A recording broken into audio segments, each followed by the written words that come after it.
और ये ज़्यादा हताश होने की ज़रूरत नहीं है।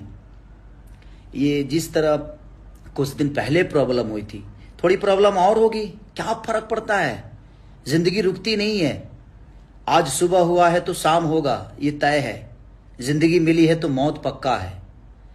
लेकिन ये जिंदगी जो है आप सबके बदौलत है, आपने दी है मुझे। ये चीज़ें कौन करा रहा है, नहीं करा रहा है, क्यों करा रहा है, ये सबको पता है। सब जानते हैं कि कहाँ से हो रहा है, कैसे हो रहा है। बट ठीक है ना, अब आपको तय करना है किसको सुनना है, किसको नहीं सुनना है, किसको सब्सक्राइब, किस कंपनी को सब्सक्राइब करना है, किसको अनसब्सक्राइब करना है। ये तो आप तय करते हैं ना। किसी कंपनी की जिंदगी हो या कलाकार की जिंदगी हो, आर्टिस्ट की जिंदगी हो, ये आप तय करते हैं, क्योंकि आप सबने बनाया है। तो इतने करोड़ों लोगों की बनाई हुई जिंदगी को कोई एक आदमी खत्म कर दे, ये संभव तो है नहीं। इसीलिए जिंदगी में कभी हताश नहीं होना चाहिए। मेरी औकात जो थी, आप सबको पता है कि मेरी औकात क्या थी। मैं एक भैंस चराने वाला आदमी हूँ, पढ़ा लिखा नहीं हूँ, इमोशनल हूँ। और मैं जिंदगी में इमोशन का कद्र करता हूँ, शायद विश्वास करता हूँ लोगों पे। और कोई कहता है कि भैया ये चीज़ है, तो मुझे लगता है कि नहीं यार, भाई है, गलत तो करेगा नहीं मेरे साथ। इसलिए चीज़ें ठीक है, चीज़ें हो जाती है, बट विश्वास तो करना ही पड़ेगा ना कहीं विश्वास तो करना ही पड़ेगा। और विश्वास में ये सारी चीज़ें हुई। कुछ भाई न्यूज बना रहे हैं कि 5 करोड़ रुपए मुझे मिला है। भाई सॉरी, 5 करोड़ की बात ही नहीं है, और 5 करोड़ मुझे मिला ही नहीं है। ठीक है, जितने पेमेंट मुझे मिले थे उतने का मैंने गाना दे दिया था। हाँ, बात यहां बिगड़ी कि आप मेरे हिसाब से काम करिए। तो मैं किसी का गुलाम हूं नहीं, मैं आजाद इंसान हूं। मैं अपने मन का, मैं नरक का राजा हूं, स्वर्ग का नौकर नहीं। मैं ऐसा हूं, मैं छोटा मालिक बन के जीवन चलाना चाहता हूं, बड़ा नौकर बन के नहीं। और आप सबने ये ताकत दी है मुझे, आप सबके बदौलत ये ताकत मुझे मिली है। नहीं तो एक लिट्टी बेचने वाली की औकात क्या हो सकती है, एक दूध बेचने वाली की औकात क्या हो सकती है, जो आदमी 10-10 घर में नौकर होगा उसकी औकात क्या हो सकती है। मेरी क्षमता मुझे पता है, मेरी औकात मुझे पता है कि मैं जमीन से यहां तक पहुंचा हूं। और एक मैं किसान का बेटा हूं। आज भी दिमाग में स्टार्डम नहीं है, आज भी मेहनत करता हूं, 24 घंटे जगता हूं। इस फैसले के बाद मैं पूरी रात सोया नहीं, वो जाहिर सी बात है। ये स्टारडम चाहे जो भी मुझे मिला है, मेरी जिंदगी में जितनी भी उपलब्धियां मिली है, आप सबके बदौलत मिली है। और अचानक से किसी फैसले से ऐसा हो गया कि नहीं, मेरी पूरी जीवन रुक गई। तो पल भर के लिए मुझे लगा जी नहीं, गलत हो गया। सोचिए कि उस राम का क्या होता होगा, जिस राम को गद्दी मिलनी थी और अचानक से उसको वनवास हो गया। तो धैर्य, धैर्य बहुत बड़ा चीज होता है जिंदगी में।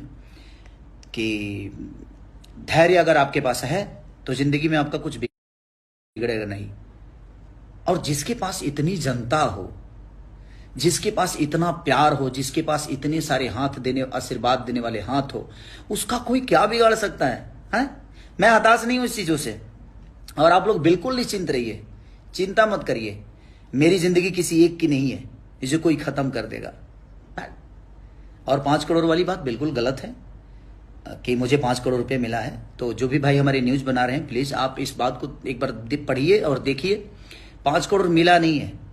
उन्होंने 5 करोड़ का दावा किया है कि 5 करोड़ आपको मुझे देना पड़ेगा अगर आप मेरे साथ काम नहीं करते हैं तो ठीक है। और कोर्ट का फैसला है तो मुझे मंजूर है, मुझे इतराज नहीं है। मैं एक नागरिक हूं, मैं हिंदुस्तान का नागरिक हूं और मुझे हर चीज का सम्मान करना चाहिए। और मुझे सम्मान है, कोर्ट के फैसले का मैं सम्मान करता हूं। बट उसके आगे भी तो चीज है, ऐसा थोड़ी है कि उसके आगे चीज नहीं है। ये जिंदगी यहां तक खत्म थोड़ी होती है। और जिंदगी आप सबके बदौलत है मेरी। आप जिस दिन चाहेंगे उस दिन मैं खत्म हो पाऊंगा। शायद किसी एक के खत्म करने से ये जिंदगी खत्म नहीं हो सकती, क्योंकि आपने बनाया है, आपने मुझे हर उस मोड़ पे साथ दिया है मेरा। बट ठीक है, मैं मेहनती आदमी हूं, मैं मेहनत करना जानता हूं। मैंने किसी को, और ईश्वर है, महादेव सबका उद्धार करता है। अगर मैं गलत होऊंगा तो कल भी जो मेरे साथ होगा वो गलत होगा। अभी फैसला बहुत दूर तक है, अभी इतना जल्दी खत्म नहीं होगा। इसके बाद भी न्यायालय है, इसके बाद भी चीजें हैं। हम लोग लड़ने वाले लोग हैं, गरीबी से उठकर आए हैं। तो गरीबी से आज आप लोगों ने इतना बड़ा साम्राज्य खड़ा करा दिया ना खेसारी लाल यादव का। और ये साम्राज्य मेरा नहीं है, ये आप सबका है। आपने मुझे संवारा है और आपको भी पता है कि आपने मुझे कहां से उठाकर कहां रखा है। तो जिंदगी इतनी जल्दी खत्म थोड़ी होती है। और जिंदगी और मौत का कोई, जिंदगी आज मिली है तो कल मौत तो होना है। तो इससे भागना क्यों और इससे डरना क्यों?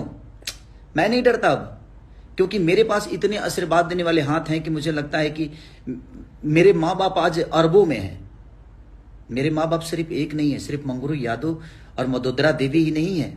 मेरे माँ बाप बिहार की वो सारी जनता है, यूपी की वो सारी जनता है, हिंदुस्तान में जहां जहां लोग मुझे प्यार करते हैं, आशीर्वाद देते हैं, सब लोग वो मेरे माँ बाप की तरह है, जिन्होंने मुझे संवारा है। और ठीक है, मेहनती आदमी, सच्चे आदमी को कष्ट होती है, नहीं तो राम को वनवास नहीं होता। वो सच्चे थे, राम बन गए तो बन गए, अगर वो जंगल नहीं गए होते ना तो मर्यादा पुरुषोत्तम श्री राम नहीं कहलाते। तो जिंदगी में जब आपको कष्ट होना तो समझिए कि एक नई उड़ान भरने वाले हैं आप, उससे हताश मत होइए। और मैं हताश नहीं हूं इस बात से कि मुझे रोक दिया गया 3 साल के लिए, 3 साल आप कहीं गाना नहीं गा सकते, किसी कंपनी में नहीं गा सकते। वो तो बाद की चीज है, वो तो आज का फैसला है, कल कुछ अलग होगा, कल कुछ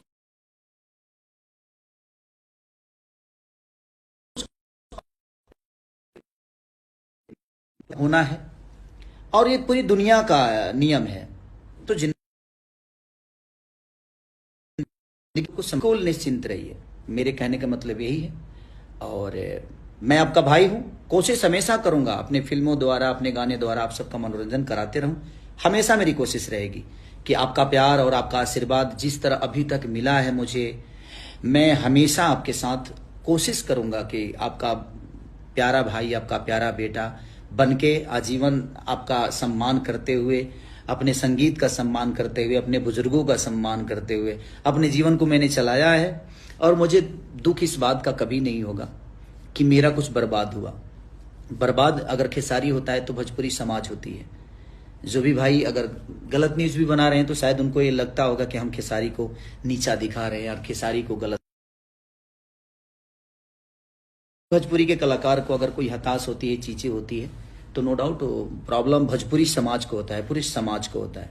तो बस आप एकदम हैप्पी रहिए, बी पॉजिटिव, जिंदगी में पॉजिटिव रहिए। आप लोग खुश रहिए।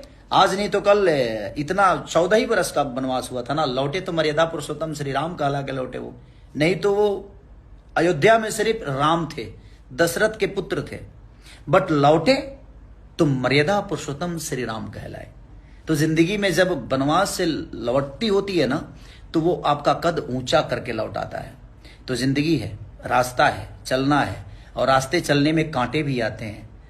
किसी फूल को तलाशना होता है ना तो कांटों का सफर करना पड़ता है, और वही छोटी छोटी कांटे होती हैं। बड़े पहाड़ पे चढ़ना होता है ना तो बड़े पत्थर आपको प्रॉब्लम नहीं करते, छोटे छोटे कंकड़ आपको प्रॉब्लम करते हैं, क्योंकि वो चुभते हैं आपके पैरों में। बड़े पत्थर पे तो पैर रख सकते हैं आप, लेकिन छोटी पत्थर जो होती है ना, वो आपको कहीं ना कहीं प्रॉब्लम करती है। तो जिस भाई ने ये ऐसा स्टेप मेरे लिए उठाया है वो भी सम्मानित है, मैं उनका भी सम्मान करता हूं कि वो खुश रहे। अगर इस फैसले से उनको खुशी मिलती है, उनको बहुत बड़ा दौलत मिलता है, तो ईश्वर क्या किसी को हक नहीं है कि अपने जीवन में बड़ा बन जाए। बस अपना ख्याल रखिए, और मैं ठीक हूं, मुझे कुछ नहीं है प्रॉब्लम, मैं भी हैप्पी, मैं कोई तकलीफ में नहीं हूं। आप सबका प्यारा भाई हूं, कोशिश करूंगा, मेहनत करूंगा, आज नहीं तो कल चीजें अच्छी हो जाएगी। Love you all, thank you so much.